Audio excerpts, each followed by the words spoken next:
At night, Russia did not strike the railway infrastructure in Poltava region due to a power outage. On several sections, there were delays in passenger train movement. By morning, the situation on the tracks was stabilized, but it was necessary to temporarily change the schedule of suburban trains. There are already 5 dead in Kostiantynivka Donetsk region.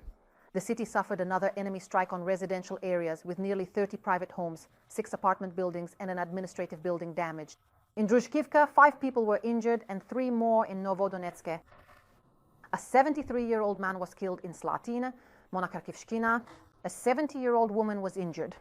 Yesterday, the Kharkiv and Kupiansk districts came under attack. The enemy used conventional and FPV drones as well as cluster munitions. 5 law enforcement officers were wounded in Kherson region. The Russians shelled FPV drones and our checkpoints in Berislav and Bilozerka. They struck Kherson with artillery and dropped explosives from a drone. 2 city residents were injured. And now the number of injured in Inhulets has risen to 5. The Russians dropped a guided aerial bomb on the village. There are 2 victims in Zaporizhzhia. In Nikopol, a 78-year-old woman was injured. 18 settlements have been under enemy fire throughout the day. The Russians attacked with artillery and strike drones in Chernihiv and also launched 10 aerial bombs at civilians. As a result, a 25-year-old rescuer was killed and 2 more were injured. Russian troops attacked one of the state emergency service units in Nizhyn with drones. A fire broke out there, and when the rescuers went to extinguish it, the occupiers struck again with a drone, hitting the fire truck directly. As a result, the driver, Master Sergeant of the Civil Protection Service, Alexander Hula, was killed. 2 of his injured colleagues were hospitalized, but this happened on the eve of the professional holiday of rescuers. Last night, an electrical substation in Pidrostove burned down completely. According to the head of the Center for the Study of Occupation, Petro Andriushchenko, it was set on fire by unknown individuals. In addition, last night the Russians kept people awake with drones. Explosions were heard in Volgograd, Saratov, Kursk, Belgorod, and Bryansk. In the Volgograd region, according to Special Operations Forces, the Volgograd oil refinery was hit. This plant operates to meet the needs of the enemy. It is the largest producer of fuel and lubricants in southern Russia. Every year, 15.7 million tons pass through it, which is almost 6% of all oil refining in Russia. And according to preliminary information from the Special Operations Forces, the plant's operations have been halted. And all the way in Bashkortostan, which is 1,400 kilometers from the Ukrainian border, the Gazprom Neftekhim Salavat enterprise is on fire. It is one of the most powerful petrochemical complexes in Russia, and the smoke from this fire can be seen for dozens of kilometers. We are waiting for more details. The situation on the front in the Kharkiv region is critical. The Russians are putting pressure on the defenders of Kupiansk. A counter-sabotage operation is currently underway there. In Yos, they are clearing the city of saboteurs who, the day before, had infiltrated abandoned houses on its outskirts.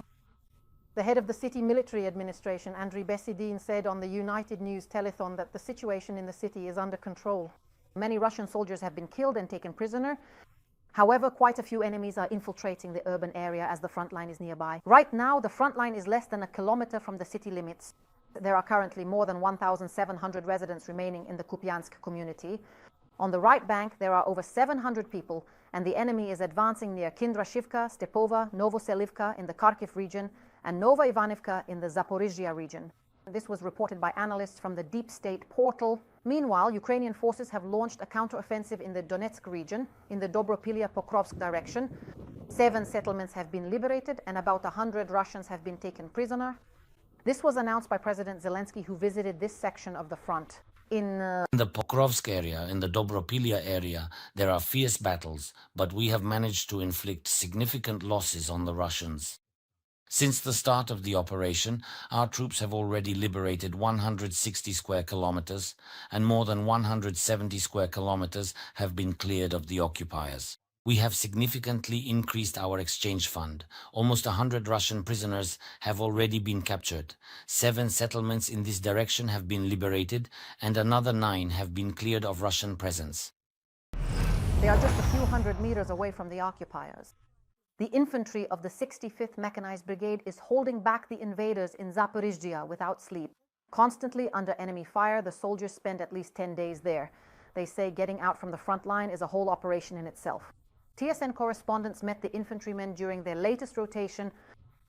In total darkness, the long-awaited headlights appear. The infantry of the 65th is returning from their positions. To your health, Commander. To the best people in the battalion. The Brave Eagle Gang.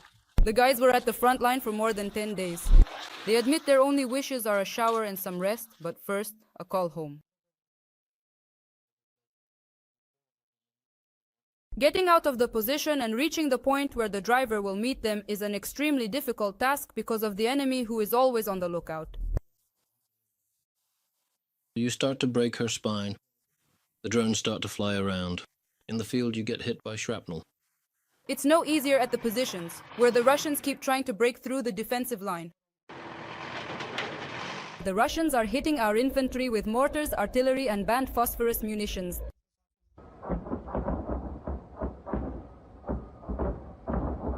Without sleep, the infantrymen have to be in combat readiness practically 24/7. The guys keep going. Some with cigarettes, some with coffee, some with energy drinks. After reporting to the commander, the infantrymen head to their home, which now looks like this.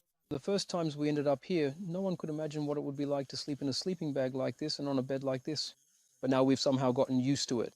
The senior position is held by Dragon. He's only 23. 5 of those years have been at war. He served in air defense, and now he's been in the infantry for almost a year. He recalls his first battle. He captured a Russian AK-12 as a trophy. At this very moment, everything is completely quiet here for all of us. Since about 1889, something like that. Did you use it much? Well, we just shot it, though I remember myself. Yeah, we fired it at the range, sighted it in. It shoots well. Do you have a captured Mavic that you shot down when it flew over our positions? You know, no, luck doesn't bring me those. I've had this since the very start of my service in the infantry. He says he'd like to rest, but right now he lives the war. After 5 years in the army, I can't see myself in civilian life anymore. I'd like to go away somewhere, to the mountains, to the Carpathians. But I have people who can replace me. The infantry positions are constantly attacked by Russian FPV drones. Just recently, in one day, 15 strike drones flew in at the fighters. One of them was captured as a trophy. It's almost intact. You could say it's like mass production. A la Russia, a drone. By the way, it's ready to use. However, the enemy's hardware damaged their equipment. Everything burned out. Our electronics are gone. Now we have to restore it because the war goes on. To recover the losses, the unit has launched a fundraiser. After all, without radios and generators, it's simply impossible for them to work. Daria Nazarova, Zaporizhzhia, TSN 1+1. 1,000 drones and interceptors per month. Very soon, Ukraine will be able to produce that many. This is what Defense Minister Denys Shmyhal promises. The president set this task back in July. And during this time, manufacturers have managed to significantly increase production volumes. They don't disclose exactly how many units are already being made, but they say the process is on schedule. Moreover, it's not just about interceptors. Along with them, it is also necessary to produce ground control systems, radars, and a number of other systems. Because thanks to these, the interceptors are able to effectively shoot down enemy UAVs.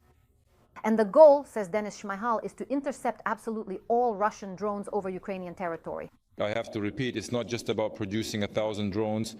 We can reach that level very quickly, even right now.